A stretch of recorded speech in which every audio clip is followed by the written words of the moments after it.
امیدوارم که حالتون خوب باشه. فرشید سهراب هستم، نوازنده و مدرس ساز سنتور. توی این ویدیو قصد داریم قطعه شماره 40 از کتاب شیوه سنتور نوازی استاد پشنگ کامکار به اسم موسیقی ملل رو هم دیگه یاد بگیریم. این قطعه به رقص کاتاچو هم معروفه. قبل از هر چیز ممنون میشم که کانال یوتیوب من رو سابسکرایب کنید، این پست رو لایک کنید، نظراتتون رو کامنت کنید و این پست رو با دوستاتون به اشتراک بذارید. ممنون که تا آخر ویدیو با من هستید. بریم که ویدیو خوب داشته باشید.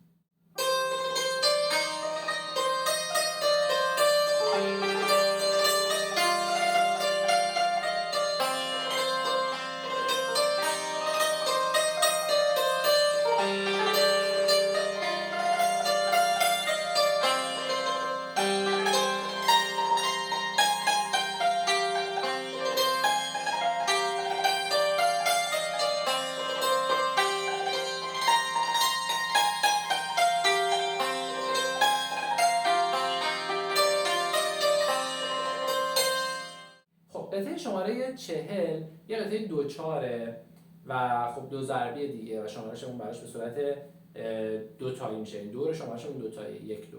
و چون توش نوت چنگ داریم باید و هم اضافه بکنیم، پس میشه یک و دو و خب نوت دولا چنگی هم وجود نداره، پس نیازی به او نیست. تقریبا تمام نکته‌هایی که شما باید بلد باشید برای اجرا کردن این قطعه رو توی درس‌های قبل یاد گرفتید و نکته خاصی این قطعه نداره. فقط باید مواظب باشید که شماره‌ها رو دقیق انجام بدید، چون مثلا همون شروع قطعه یه نوت سیاه داریم، بعد یه سکوت چنگ داریم و یه نوت چنگ. یک و برای نوت اول میشه که سیاهه، ضرب شماره دو سکوت میشه. مواظب این سکوته باشید، چون معمولا ما دوست داریم سر ضرب رو اجرا بکنیم و اینجا چون سر ضرب دوم سکوت افتاده یکم باید با دقت بیشتری بشمارید و دقت بکنید که سر ضرب شماره دو چیزی نباید اجرا بشه. حالا میذاریم با هم دیگه، اگر نکته داخل قطعه بود با هم دیگه یاد میگیریم. اوکی. دو میزان اول رو اگه بخوام نوتاش رو بخونیم، نوتامون هست دو سکوت ره، میزان دوم هست می سکوت دو.